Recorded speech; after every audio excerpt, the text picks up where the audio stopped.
Guillermo Jiménez Leal, quien me encomendó esta actividad, también al poeta Alberto Libre Terán, que nos está acompañando también, y bueno, a todos los que se esforzaron por venir aquí hoy, un día un poco atravesado, una hora un poco atravesada también, y es para mí un placer que se hayan tomado la molestia y el tiempo de venir a escucharnos. Titulé esta actividad Los Arbelo, una familia lírica barinesa con un objetivo. El objetivo de la actividad es demostrar que los tres poetas Arbelo, conocidos o los más conocidos, no son un fenómeno aislado de la naturaleza, sino que son una consecuencia histórica dentro de su familia. Es decir, que voy a presentarles a ustedes la historia de esta familia dentro de la lírica barinesa.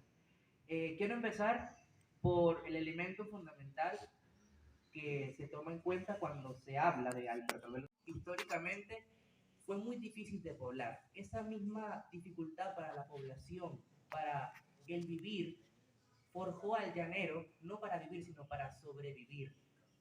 Le hizo considerar ciertas cosas y ciertas actitudes que en otros lugares fueron vistas de manera muy extraña. Cuando hablamos de la cultura llanera, se habla de la música, se habla incluso de lo rudimentario que eran los llaneros, incluso en la historia venezolana se habla de los llaneros y se habla de gente diferente, gente muy especial. Cuando se hace la guerra de independencia, los llaneros eran gente temible, gente que asustaban a todo el mundo porque los consideraban bárbaros. La misma llanura, lo difícil que era vivir en ella, forjó a estos hombres y mujeres para adaptarse. Eh, y bueno, se sabe por muchos historiadores que el llano fue un campo fértil para la copla, para la lírica, para la poesía.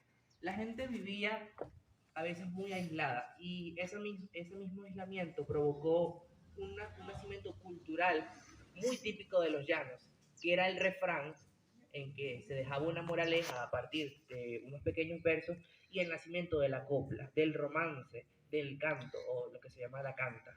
El llanero siempre andaba con un cuatro y obras como Florentino y el Diablo, como Canta Claro de Rómulo Gallegos y Doña Bárbara nos dan evidencia de ese vivir y de esa manera de ser del llanero, yendo por esteros incluso solos durante mucho tiempo, como lo hizo Florentino Coronado, solo acompañado de su caballo y su cuatro y cantando coplas.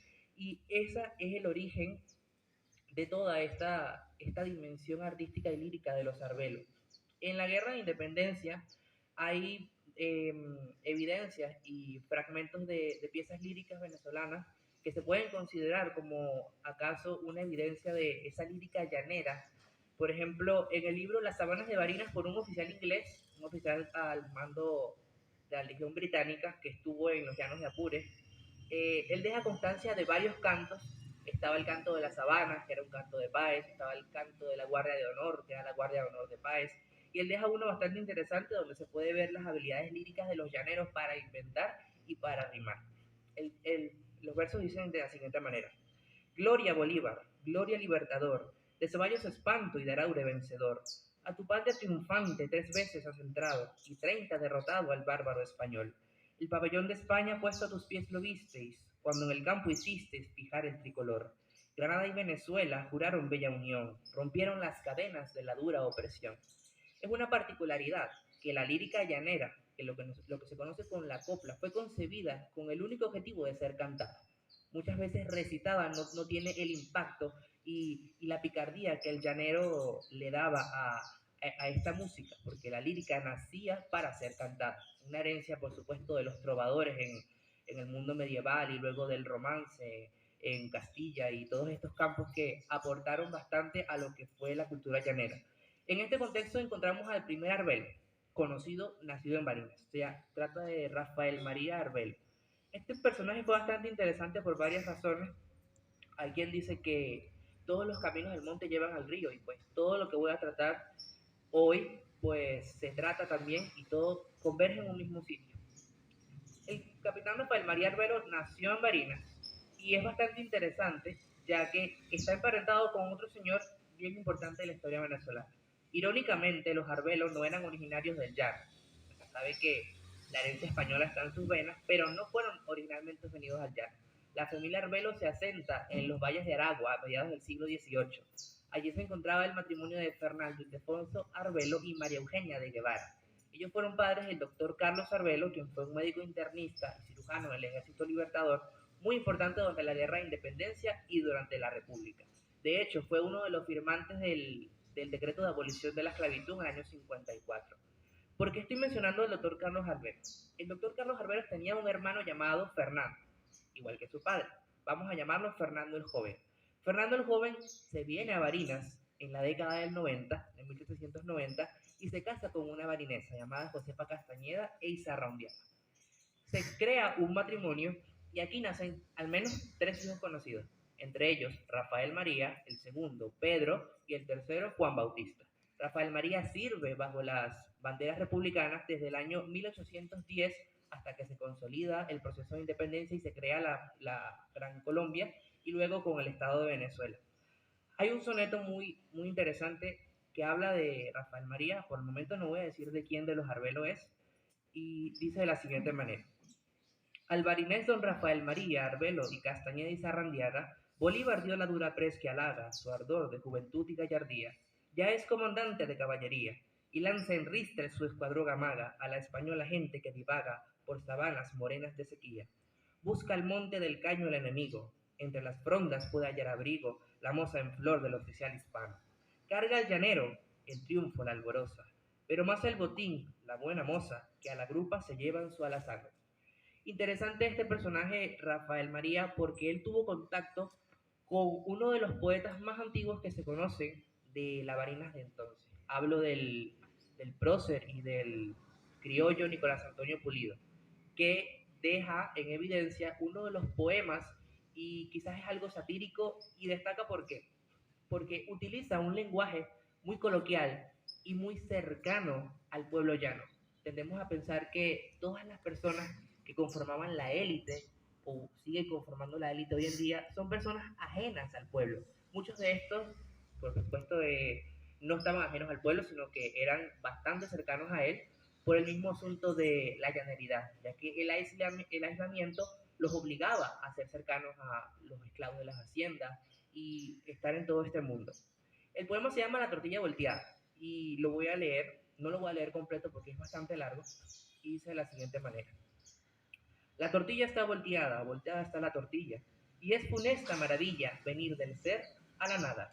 Principió cruda y quemada, quedó pésima en sazón, por ser contra la razón el tortillero violento, y porque sesos al viento apoyaron la moción. Aprended flores de mí lo que va de ayer a hoy. Hoy con patria nada soy, sin patria ayer mucho fui. El que ayer de la fortuna se miró puesta en la cumbre, hoy ni siquiera la lumbre para alumbrarse tiene una.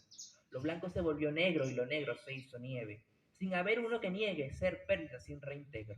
No obstante, el sabio Congreso se dedica con afán a saber si el queso es pan o al contrario el pan es queso.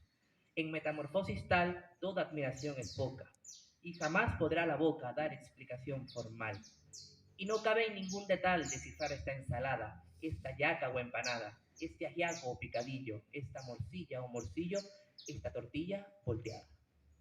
Palabras no muy rebuscadas en su mayoría, palabras que están cercanas al pueblo. Podemos incluso encontrar elementos de la llanería como la yaca, el picadillo, el morcillo.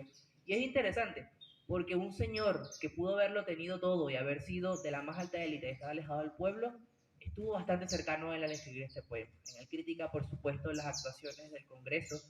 Y Rafael María, estoy muy seguro que pudo haber escuchado este poema porque él fue bastante cercano al comandante Pulido.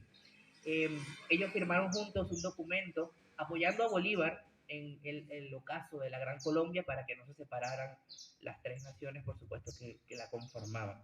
Vamos a dejar de momento a Rafael María aquí y lo vamos a retomar más adelante. Luego de la consolidación de la República, una de las cosas que más interesantes se vuelven para la lírica es la imprenta y la tertulia. La imprenta ayudó mucho ya que la lírica era la excusa para criticar al gobierno o para criticar temas sociales en general. No todo era la política, pero la política fue el foco social. Cuando se funda el Partido Liberal en el año 40, todos estos liberales comandados por Antonio Local Guzmán, Tomás Lander, la mayoría eran versados y la mayoría utilizaban la lírica para criticar al gobierno. Aquí encontramos al primer Arbelo poeta. ¿Quién era este Arbelo? Era sobrino del doctor Carlos Arbelo, es decir, era primo de Rafael María Arbelo. Se llama igual que su primo Rafael Arbelo Rodríguez. Fue un interesante poeta que dedicó su vida al Partido Liberal. Incluso más adelante fue presidente interino de la República. Vamos a ver unas cosas bastante interesantes de él, ya que él también utiliza elementos satíricos, irónicos y que están bastante cercanos al lenguaje del pueblo. Voy a leer dos poemas de él. El primero se llama Un cobre.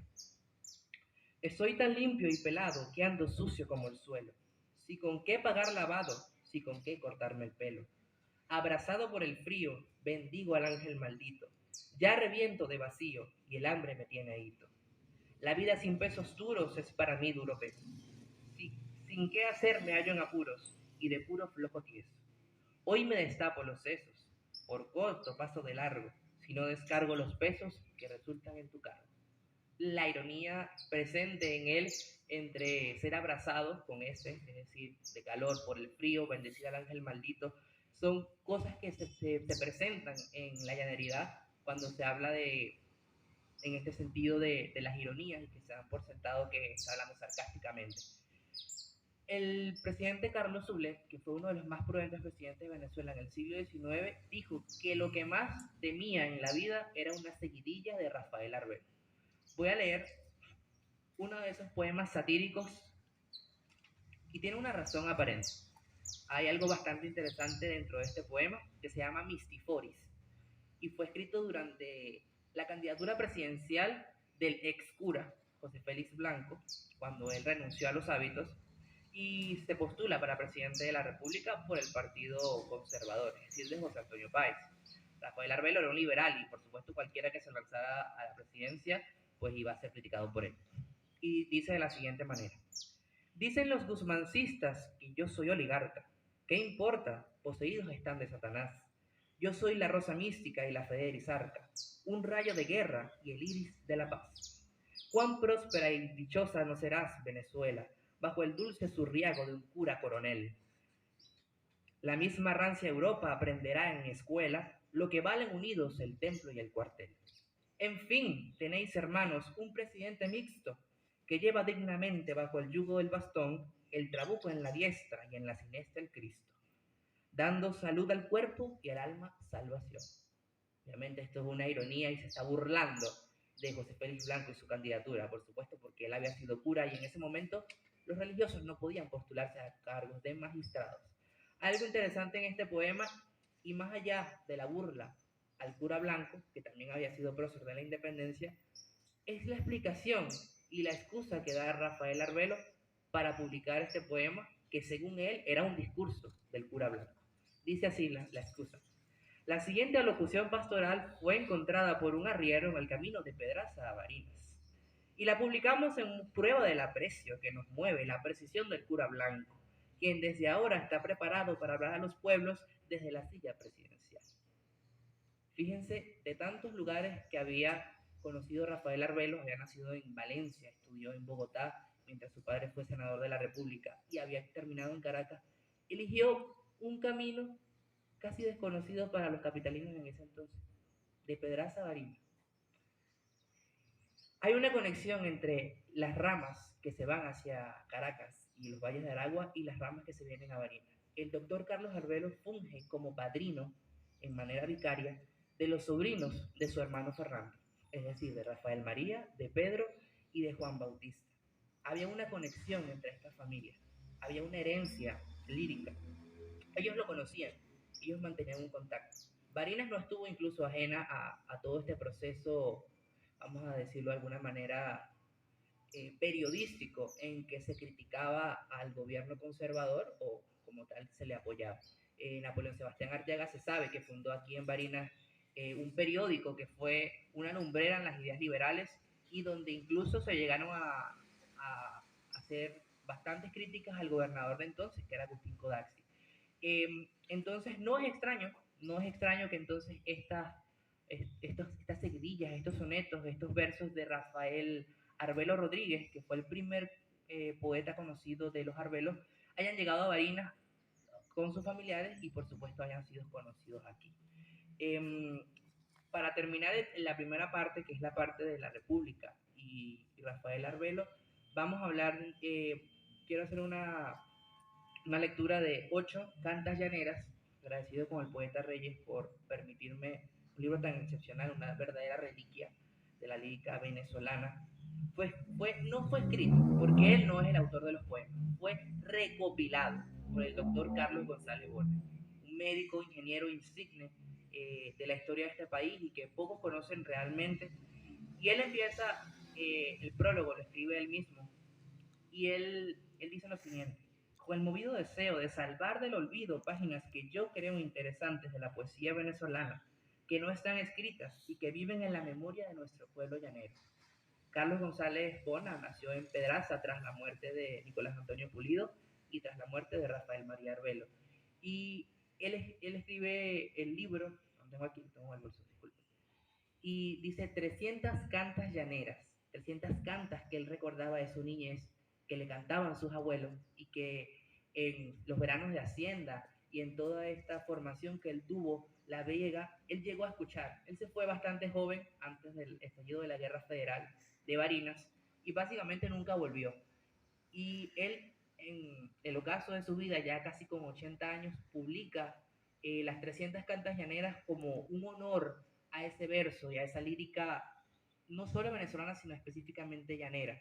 Una lírica bastante pícara, bastante irónica, llena de gracia. Y cualquiera de estos versos estoy seguro que no podría resultarnos ajeno o incorrecto en una canción que cualquiera de hoy podría escribir.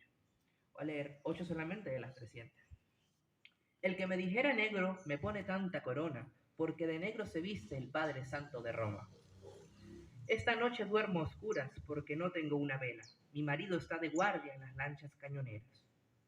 Vemos que el primer poema trata de esa incluso burla inocente y risueña de los llaneros hacia los temas de la raza, de que es negro, de que es blanco, de que es indio, y está presente incluso en algunas de las obras que hoy en día se cantan. El segundo vemos que es más antiguo, es de la Guerra de Independencia. Entra aquí entonces algunos con un tema bastante perpetuo en las canciones llaneras, que es lo que se llama el guayabo. Ayer tarde tal estaba que me lloraran por muerto, y con la luz de tus ojos se me volvió el alma al cuerpo. Me quejo porque me duele, que si no, no me quejara. ¿Quién es aquel que se queja sin que no le duela nada? Querer a quien no me quiere, eso llamo yo querer, pues querer a quien me quiere es amor por interés. Si por pobre me desprecias, digo que tienes razón, porque hombre pobre y leña verde no prenden el fogón. El oficio maraquero es oficio condenado, para todos hay asiento y el maraquero parado. Y hay uno que me pareció muy interesante porque cuando lo leí pensé que ya lo había escuchado en algún lado. Ya me dirán ustedes si lo han escuchado, al menos tergiversado. Clavelito colorado, que de la mata cayó, todo lleno de rocío, como te cogiera yo. ¿Cuántos versos no hay que se parecen a ese? Muchos, ¿verdad? Tergiversados, a veces la rosa, a veces la madre, a veces incluso en una novela bastante conocida llamada Cantaclaro. Cantaclaro canta esto. Y Rómulo Gallegos entonces conocía y se informó de estas cantas llaneras publicadas por el doctor González Bona para ser más fidedigno a esa cultura lírica llanera. Llanera, por supuesto, de los llanos barineses, que es de lo que estamos hablando. Es bien interesante leer estas cantas, ya que nos crean una conexión entre lo estilístico de Rafael Arbelo, que fue el primer Arbelo conocido poeta, y lo nativista. Esa conexión que, según palabras de Jacinto Fombona Pachano, cuando hablaba de la obra de Alberto Arbelo Torrealba, es necesaria, ya que la tradición es el único elemento respetable que puede crear un equilibrio en la modernidad. Él hablaba que la obra de Alberto Arbelo Torrealba no era ni una cosa ni la otra, sino que era la tradición como eslabón de un nuevo tipo de poesía, el neonativismo. Es bien interesante hablar aquí entonces de esto, de este señor y de estas cantas. Carlos González Bona fue uno de los fundadores de la Sociedad Patriótica Barinesa, conformada por personas emigradas de las altas clases sociales de la Barina pre-Guerra Federal. fundan esta sociedad en el año 79 de 1800 y estaba integrada por apellidos rancios de abolengo, los Pulido, los Pumar, los Villafañe y bueno, quién tantos más. Pero hay algo bastante interesante. En ella se encontraba el hijo de Rafael María Arbelo, sí, el capitán. Él se casó en Nutrias, una nutrieña llamada Rosario Puerta Enríquez, sobrina de otro prócer de la independencia llamado Pedro Miguel Enríquez, y tuvo al menos un hijo conocido, Rafael no, Saturnino Arbelo Puerta. Fue un godo rajado y murió durante la Guerra Federal. Pero hay algo interesante con este Saturnino y con esta casa que por casualidades de la vida se eligió que, como todos sabemos, esta era la casa de los Pulidos, una casa de abolengo, una casa familiar, y se elige el epónimo de los Arbelo para darle cabida. Saturnino Arbelo Puerta, el hijo del comandante Rafael María Arbelo, se casó con una descendiente de los Pulidos, con María Inés Millares Pulido, nieta del gobernador Fernando Millares y sobrina de los comandantes José María y José Ignacio Pulido, quienes eran hijos de Nicolás Antonio Pulido, el de la tortilla volteada. Esta conexión en las familias nos hace entonces entender que los Arbelos estuvieron conectados a toda la élite que dirigía entonces los designios de Barinas. No solo eso, sino que su hijo llegó a llamarse Rafael Arbelo y también formó parte de esta sociedad barinesa que estaba orientada a rescatar la cultura de Barinas tras la Guerra Federal. Sabemos que la Guerra Federal fue un suceso en cuanto a destrucción nefasta. Los campos arrasados, la gente emigrada, había tanto odio en la sociedad que impedía muchas cosas, impedía la paz, y sin paz casi nunca hay arte. ¿Y qué es la lírica? Arte. Entonces, en este contexto de la Guerra Federal, esta rama de los Arbelos, del capitán Rafael Arbelo, se marcha de Barinas y se asienta en los Andes. Y hay otra rama que se queda aquí en Barinas y le apuesta todo por el todo. Esta es la rama de donde vienen los Arbelos que conocemos hoy en día. Entonces, hay que tener en contexto la Guerra Federal. Muchas familias que antaño habían sido ricas, hidalgas, y habían tenido posesiones, habían quedado en la nada, en la pobreza absoluta. Lo que les quedaba era el honor, la virtud y tantas cosas que a ellos defendían a cuchillo y muerte cuando no tenían ya casi ningún peso en el bolsillo. Esta es la del tercer hermano, todavía no voy a tocar el segundo, el tercer hermano, quien sería el abuelo de Alberto Arbelo Torrealba, Enriqueta y Alfredo. El señor se llamaba Juan Bautista Arbelo. Él emigra a Barinitas, porque él era barinés, y emigra a Barinitas y se casa con una señora de allá, Lorenza Rendón. Crea un pequeño hogar, iniciando entonces la rama bariniteña de los Arbelos. Se creía que este señor era español, pero está comprobado que él era originario de Barinitas. Él tiene allí una conexión bastante interesante con el poeta de la sátira, su primo, Rafael Arbelo, el de Caracas. Y es tan interesante porque el primer hijo de Juan Bautista Arbelo se llamó Horacio. Bueno, ustedes dirán, bueno, ¿qué tiene que se llame Horacio? Horacio fue el más brillante poeta de la Roma antigua que se destacó en la sátira.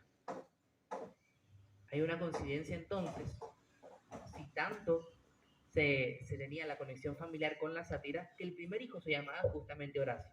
No solo esto, sino que Horacio, que fue el mayor de los Arbelo Rendón, formó un hogar donde, en palabras de la poetisa Mariela Arbelo, se hacían obras de teatro del teatro clásico, es decir, obras griegas y obras, por supuesto, latinas, ya fueran de Esopo y demás. En este hogar nace el primero de los hijos, que se llama Alfredo.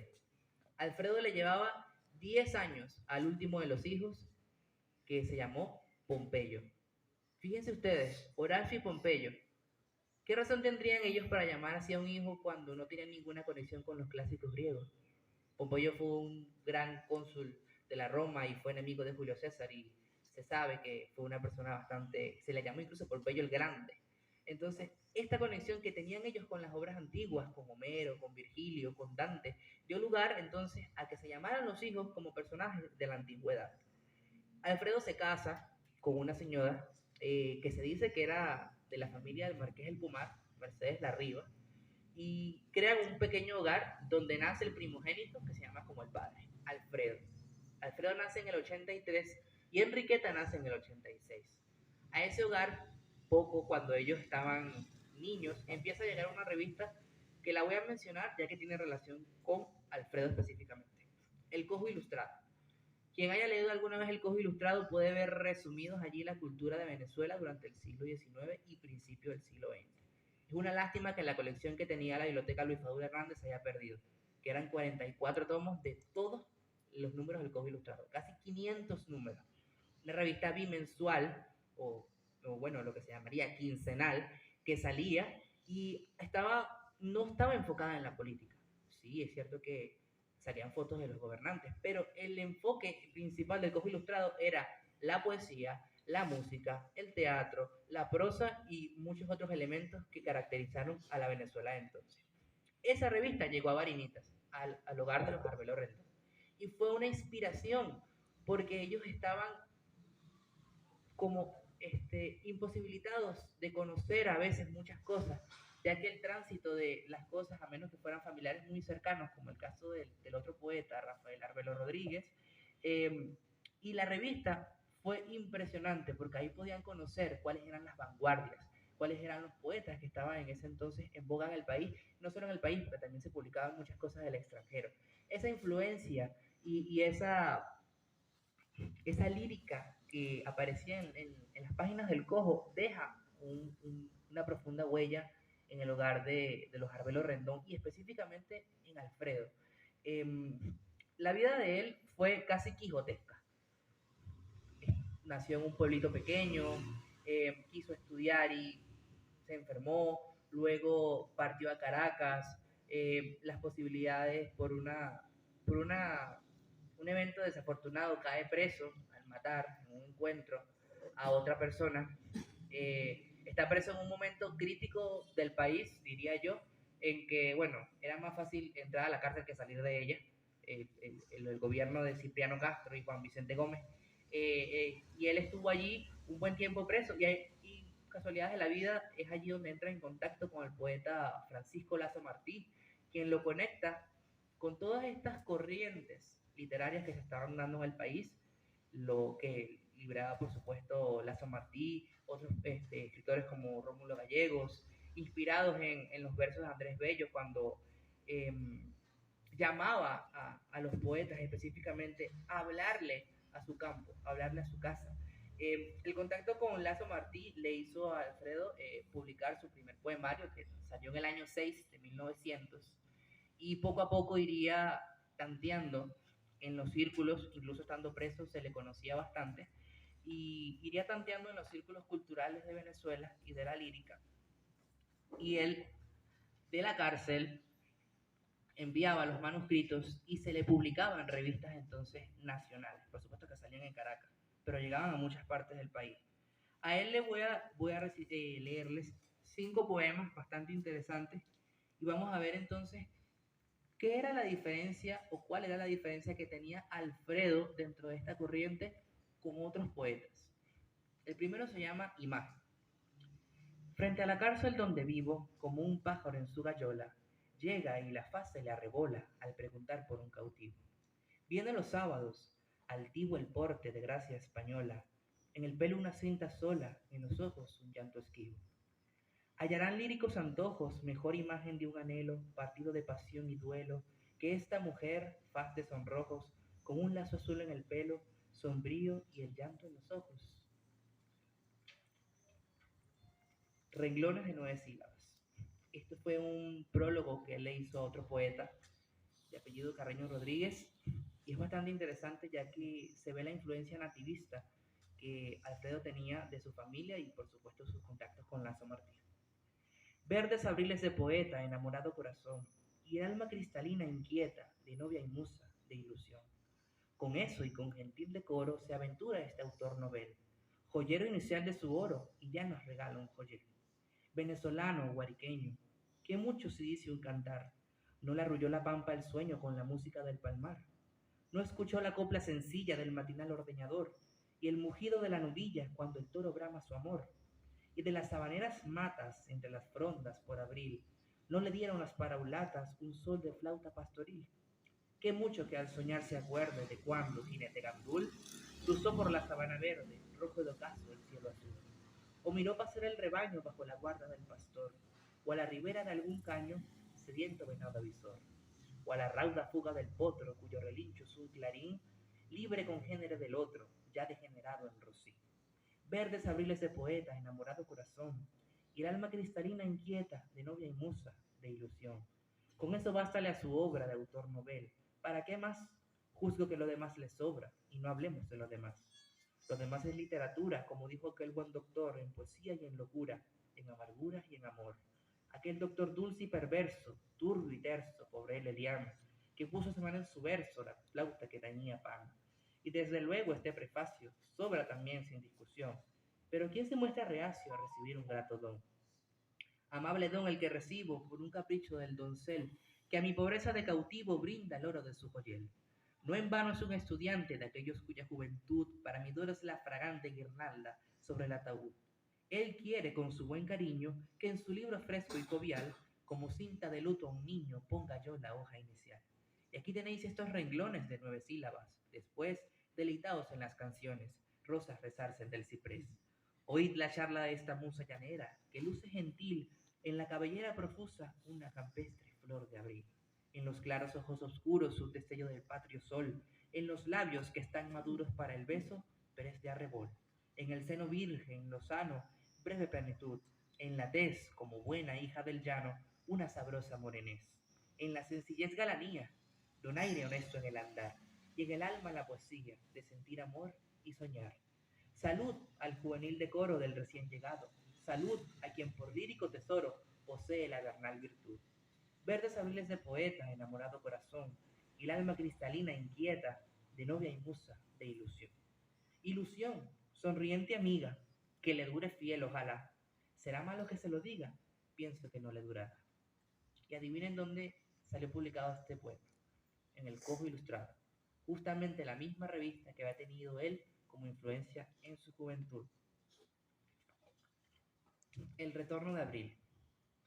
El jardín otoñal, como si fuera un enfermo de amor, languidecía. Ni rosas, ni la doble parlería del canario y la fuente vocinglera. A veces la esperanza desespera.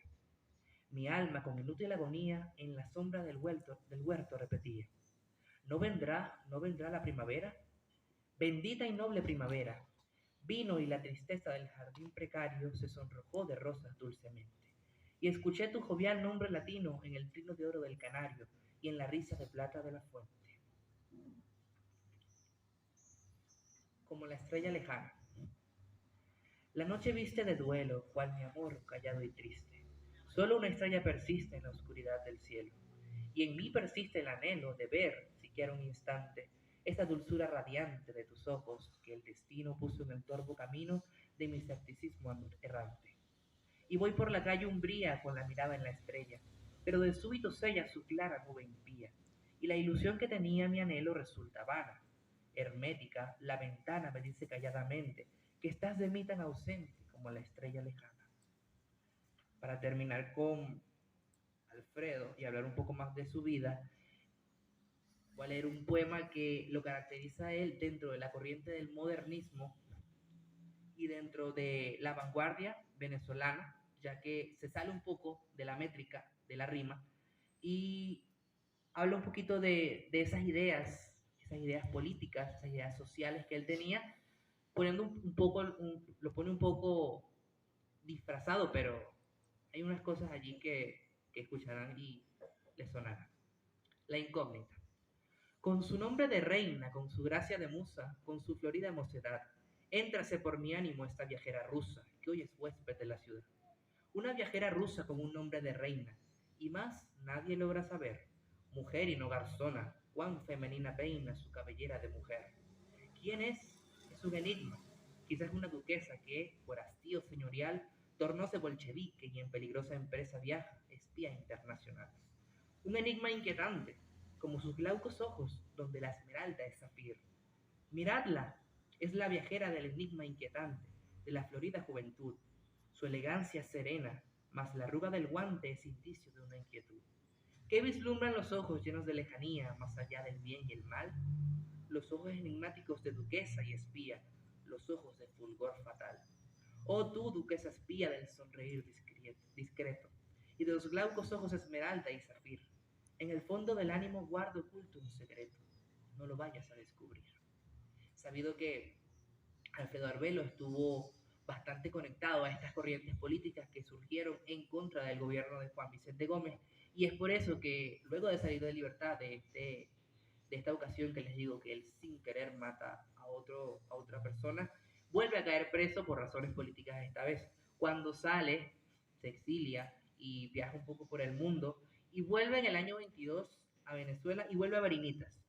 Y justamente este año concuerda con la salida del poeta y de su primo, Alberto Arbelo Torrealba, hacia Caracas a estudiar. Bien interesante esta conexión, ya que cuando Alberto se va a Caracas, su padre, Pompeyo, le encarga a Alfredo que cuide de Alberto. Alfredo entonces, entre el 24 y el 27, periodo en que está en Caracas antes de huir tras el lo infructuoso que fue la conspiración del año 28 y él tiene que irse, él se encarga de guiar a Alberto, a su primo, dentro del mundo de la lírica, y no solo del mundo de la lírica, sino de hacerle que lo conozcan en todos estos grupos que ya reconocían a Alberto como una pluma cabal y una pluma fina que estaba dando la vanguardia. La poesía de Alfredo, como lo podemos notar, es una poesía depurada de muchas cosas que a veces no son el lenguaje del pueblo. Por supuesto que esto es una herencia de la poesía que se hacía en su casa y de las conexiones que hizo con Lazo Martí, y la corriente del modernismo, dentro de la cual Alfredo fue uno de los mayores exponentes y estuvo a la cabeza de todos estos poetas, fue que ellos se despojaron de todas aquellas cosas y de todas aquellas palabras que pudieran ser inconsecuentes dentro del pueblo llano, y depurar a la poesía para regresar a una poesía mucho más tradicionalista y nativista, que rescatara la lírica del pueblo, la lírica del interior, no la que hacía una poesía solemne, una poesía sobrecargada y casi barroca de todos estos poetas entonces de la Caracas que estaban junto a la cúpula, y sino una poesía mucho más cercana a Andrés Bello, una poesía más cercana a Rufino Blanco Fombona, una poesía que cantara a la provincia, que cantara a su casa, que cantara a su herencia, a su tradición. Y en parte Alfredo logra este eslabón que incluso Alberto más adelante lo alcanzaría su máxima exposición, que hablaba de Jacinto Fombona Pachano, que era que la tradición fuera el eslabón de un nuevo tipo de poesía, que las nuevas corrientes no fueran ajenas a la tradición y la memoria histórica que tenía el pueblo venezolano de, una, de, de un acervo lírico. Sí existía, lo que pasa es que, bueno, muchas veces se lo consideraba un subgénero, un canto de pueblo, un canto de bárbaros, un canto de personas que no sabían versar, y resulta ser que en realidad tenían un historial y un acervo cultural bastante interesante y que bastante aportó y ha aportado a la lírica venezolana. Dejamos a Alberto por ahora, a Alfredo, disculpen, y entramos en Enriqueta. Enriqueta, lamentablemente, en sus primeros 40, 45 años fue todo lo contrario a, Alberto, a su hermano Alfredo.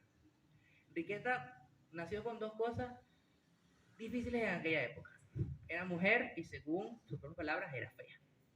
Entonces, estos elementos dentro de una sociedad bastante centrada en la predominancia del hombre, y si eras mujer, muchas veces tenías que ser la esposa de, la hermana de, la hija de, la mamá de, la prima de, y casi nunca tenían un nombre propio.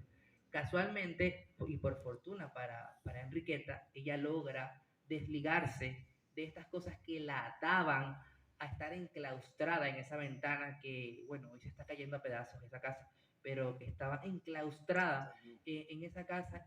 ¿Por qué? Cuidaba de su papá que estaba enfermo, atendía a sus hermanas porque su madre murió joven, y tantas cosas que la privaron de tener la oportunidad de en su juventud ser también un referente dentro de la familia Arbelo.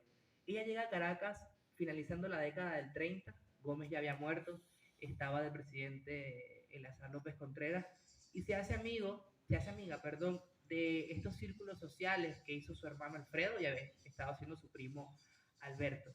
Ellos leen la poesía de Enriqueta, que cuando llegó a Caracas era una mujer muy insegura de sí misma. Decía que ella se había designorado, no lo sé ni decir, Desentendido. Designorarse, pero no me sale la palabra en este momento.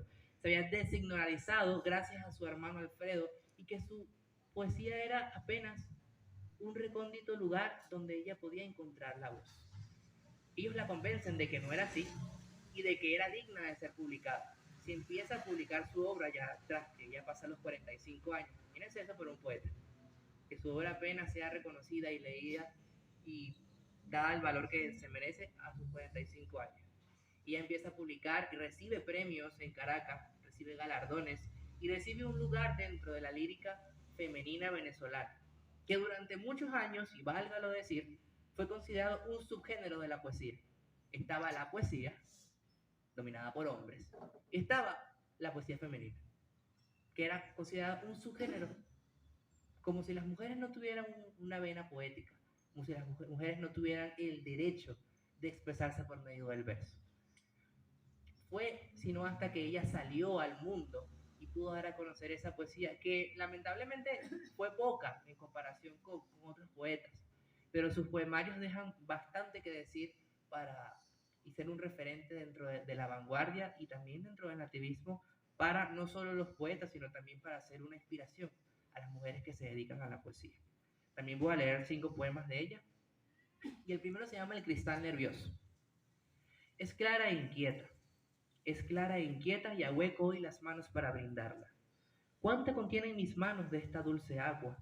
La cojo cuando ágil y naciente salta, plena de fragancia, de frescor, de iris, mojando el follaje de mis ansias. Vértice de mi alma, en ti nace el agua. Tomad cada uno prolongado sorbo, los que vais sedientos de un cristal nervioso. Impaciencia luce en mis manos delgadas, vaso que palpita sintiéndose colmo. Bebed, que se apagan las burbujas pronto, y será agua muerta, el agua bullente que en las manos porto. El agua está viva, tenéis sed de alma, bebed, que casi oigo música si acerco las manos al rostro. El agua está viva y es para vosotros, los que vais sedientos de un cristal nervioso. Recepción de palabras pobladoras. Pueblo mi soledad con tus palabras, palabras que no salieron de ti para darme rosado regocijo, palabras lanzadas para aligerar tu vuelo subterráneo, palabras represadas que se asilaron en mí acertando. Soplo de guardado huracán, admitido en alambres, en ramajes, en banderas. Hoy bulle mi soledad, me rodean y acompañan tus palabras, hachones desnudos, crines soleadas y a escape, puros y fogosos fragmentos de lo inesperado que aguardé. Soledad que no se puebla con delicias, soledad codiciosa que hoy se puebla con una latiente muchedumbre de angustia. No fuimos todo el árbol. A partir de aquí podemos ver la influencia del llano y de los elementos más simples dentro de él en la poesía de Enriqueta. No fuimos todo el árbol, solo gráciles ramas, corteza en musgo, flores húmedas, raíces liberadas del abismo.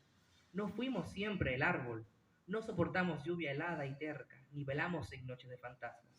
Y fuimos guarecidos encantados en su propio hueco, no su hueco. Si quemaban los sueños del estío, con risas nos lanzábamos al pozo. Si se alzaban los brazos de las hachas, nos ganaban las coplas leñadoras. Si avanzaban las filas del incendio, boga y caballo nos rimaban fuga. Si subían hormigas devorantes, éramos solo espejos del destrozo. Si la tarde lastraba de sombras, íbamos hacia el centro del poniente a jugar con el sol enfriado y tinto. Y cuando el viento amenazó gigante, presintiendo el descuaje, nos salvamos. No fuimos todo el árbol, no fuimos siempre el árbol, mas el milagro se prolonga lleno. De tu impulso se nutre mi ramaje, vapora mi inquietud en tu resina. Instancia frente a una sabana amanecida. Sin compartimientos la sabana, únela a un azul esponjoso, medio dormido. El azul borró los pajonales y los árboles, y los desnudos trechos de suelo barroso, y los espejos falseadores, y el ensamble con el cielo. Está sin compartimientos la sabana. Háblame ahora, llano. Llegará a mi raíz tu voz sin grietas. Siento mis oídos más míos cuando escuchan tu mundo. Dime, llano, lo que en ti vaya más tierno. Amanecí ansiosa de tu última hora. Llevas el alma desangrada y viva. Estás derrotado y vivo. Quiero oírte en tu azul englobante. Háblame. Saber responder a la voz de todas tus voces en la hora inocente. Respetaré, tanteando, tus pájaros y tus ingenuas flores, y haré en tu anchura conscientes trazados de augurios. Háblame, llano, húndeme tu acento. Y el último, titulado simplemente Llano. Cuando a ti vuelva, llano, con la vida en el ala, aterrice en tu pulpa y me siembre en tu base, seré la que disfruta tu hondura, prefiriéndola a tu mundo verde y tu aire. Acógeme como una sangre ardiente, celebre mi retorno a tu tempestuoso río. Con ese viento tuyo que no sabe de estorbos, arráncate unos árboles por saludar mi arribo. Haz que suban los ríos en un hondo segundo, y que tu sol sin fugas rescate mis arterias. Escóndame tu noche en boscaje medroso, y dormido acompáñame con la pasión en Gracias. vela. Que en su única pausa alzada res me lama, que en su denso olor a tigre los terbios me repase, que me sigan armados los ojos de culebra cuando garras oscuras desencajen la tarde. Y arisca valentía, dame el repuesto justo. El palpitar sacúdeme de brisnas. Vuelve a llenar mi mente de mariposas claras. Renuévame la libérrima fibra. Mientras tu tolvanena me da su polvo honrado, haz llano que mi vida profunda en ti se ampare. Agíteme tu brazo hasta sentirlo adentro. Hiera por invadirme tu integridad salvaje. Tu soledad me aturda de holgada geografía, tus brisas me introduzcan en los incendios libres. Tu fuerza me sature sobre crujientes pastos, y al fin lánzame llano, más fuerte y más sensible. La poesía de Enriqueta, a diferencia de la de Alfredo, no goza de esa universalidad del tema. Su poesía y su lírica fue el intento de una mujer enclaustrada para hallar su voz dentro del arte. Muchos de sus poemas son bastante cortos y hablan de cosas muy sencillas, de la soledad más que todo, la soledad que fue bastante palpante en ella y que se deja ver por medio de su obra. Y lo referente al llano, si bien no logra la gran plenitud de su primo Alberto, deja ver todas esas cosas que para ella formaban parte de su cotidianidad, ya que a diferencia de muchos otros autores, ella no fue una persona que pudo ver el mundo, sino que para ella el mundo era aquellas cosas que la rodeaban, aquellas cosas que por cuestiones de la vida tuvo que enfrentarse muchas veces sola y encontrar la manera de soportarlas. Había pensado cuando estaba realizando el guión seguir directamente de Enriqueta hasta Alberto y así cerrar un poco. Pero entonces me acordé que Alberto no era Alberto sin papá y mamá y que la madre de Alberto fue una poetisa excepcional. Una poetisa que tuvo la fortuna de contar con el apoyo de su familia para que sus poemas se publicaran en revistas locales y que cuando Alberto parte a Caracas, le publica el poemario a su mamá. Un poemario que se llama Cantas y Leyendas. Yo lo Cantares, ¿cierto? Cantares y Leyendas. Y yo tengo la edición que hizo la Gobernación del Estado. Son alrededor de 60 poemas y se ve la influencia epopélica y la tradición que tenía la señora Dilia Torrealba Febres Cordero, la mamá de Alberto, una influencia que se dejó ver claramente si fue una persona que realmente nunca salía de, de su círculo y de lo que ella conocía, se deja ver allí una tradición apegada a las raíces, apegada a la historia. Bueno, entonces, bien sabe que los Febres Cordero fueron una playa de ramas familiares que aportaron a la cultura venezolana, a la historia militar, a la historia política. Y bueno, ¿qué más se puede decir de los Febres Cordero que yo pueda decir aquí algo que pueda aportar? Ella nació en Obispos y se casa con Pompeyo, quien había vuelto de Barinitas, y se establecen aquí en Barinas. Es por eso que Alberto nace aquí en Barinas, donde Pompeyo se hubiese casado y se hubiese ido a Barinitas, pues habría nacido en Barinitas y los tres poetas entonces serían bariniteños. Entonces, ella publica bueno, el hijo le publica su poemario, Cantares y Leyendas, y voy a leer de ella tres poemas bastante interesantes, que me parecen un preámbulo de lo que hizo Alberto Alberto Torrealba en toda su vida y obra, no solo cuando escribía los poemas, sino en su obra política y demás. El primero se llama Barinas. Llamáronme la noble sultana de Millán. Fue célebre en mi reino mi cetro soberano, mi trono de esmeralda, mi palio de zafir. En mi llanura inmersa guardaba mi riqueza, la lira de mis brisas cantaba mi belleza, y en luminoso prisma miraba el porvenir. Cuando bajo mi cielo florido de fulgores vibró el clarín olímpico de los libertadores, yo vi las inmortales falanges desfilar, y de mi rica fronda, de mi fragante suelo, siguiendo de las águilas el sugestivo vuelo, mis bravos aguiluchos rompieron a volar. Yo fui la que abnegada, con señorial decoro, ante un altar sagrado sacrifiqué mi oro, mi cetro y mi corona, mi regia majestad. Fui madre, que impulsada por sin igual nobleza, en heroísmo digno de mi gentil realeza, con sangre de mis hijos sellé la libertad. Llamáronme la reina soberbia de mi llano, me queda del pasado mi orgullo soberano, mi campo de esmeralda, mi cielo de zafir. Rompí mi cetro de oro sobre la turba ibera, y tremolando altiva mi heráldica bandera, cuento el progreso en, cuento en el progreso mi rumbo al porvenir. El segundo se llama Crepúsculo y se aleja un poco de la epopeya y habla un poco de lo que la caracterizaba a ella dentro de un pueblo pequeño y dentro de las cotidianas de la vida. Se llama Crepúsculo. Tras el lejano y empinado monte se va ocultando el sol y brilla con luz nueva el horizonte teñido de arrebol. Retorna la torcaza a sus palomares, a su choza el labriego, instante dulce en los hogares, la hora del sosiego. Anochece la sombra misteriosa sobre su ala sombría, la brisa entre los árboles solloza y triste muere el día. Pero brillan destellos luminosos en el cerúleo cielo, y surgen rutilantes, temblorosos, los astros en el cielo. Purísima ilusión de mi existencia, ideal del alma mía, son tan tristes las horas de tu ausencia como el morir del día.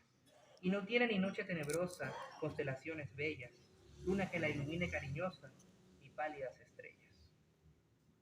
Por último, poema bastante interesante acerca del Palacio del Marqués, que ya titula El Marqués de Barinas.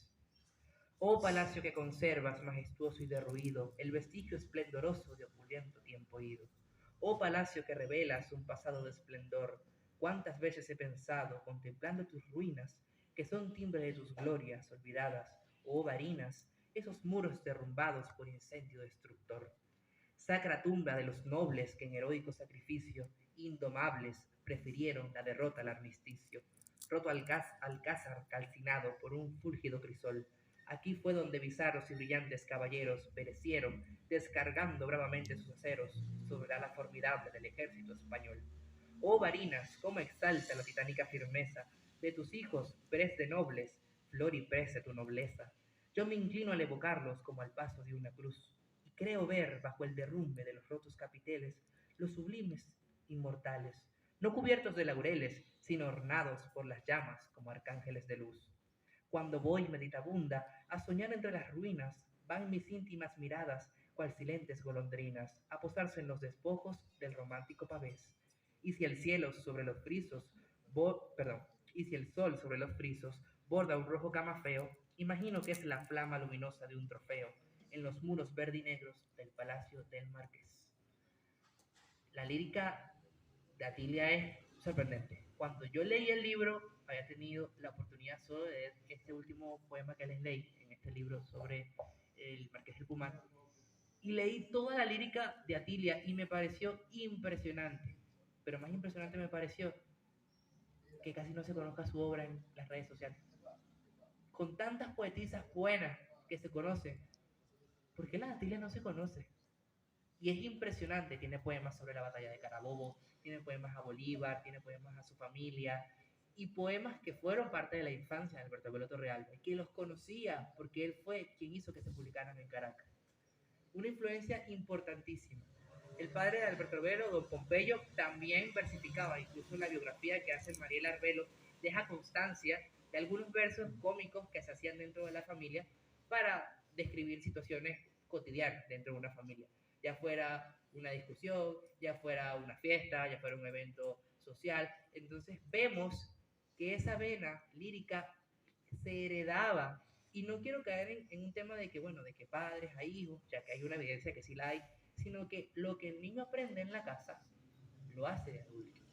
Esa influencia y esa importancia que esa familia Arbelo le daba a la poesía, a las letras, se ve reflejada en el producto de Alfredo, Enriqueta y en Alberto. Ellos no fueron una casualidad de la naturaleza, no fueron un error, fueron unos prodigios de años y generaciones y generaciones y generaciones de cultivar la lírica dentro de una misma familia y dándole seriedad a eso, no considerándolo algo superfluo, algo efímero, no, sino dándole una caracterización muy específica dentro de ellos, ya que si leemos los poemas de ellos, vemos que en cada uno de ellos hay una seriedad al hablar del llano.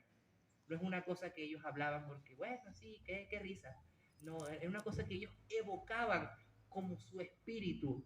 Es algo que estaba en ellos, que se había transmitido por medio de sus familiares y que ellos apreciaron en los lugares que estuvieran. Incluso Alberto, en los momentos en que no estuvo en Barinos o en Venezuela, evocaba el llano donde quiera que fuese. La poesía de Alberto es bastante interesante y hablar de Alberto Torrealba, bueno, ¿qué podría decir yo? Su obra habla por él mismo. Escuchar sus coplas, sus cantas, escuchar a Florentino y el Diablo, incluso leer a Rómulo Gallego, que fue maestro de Alberto durante su estadía en el Liceo Caracas. Cuando leemos Florentino y el Diablo, podemos ver esa imagen plasmada.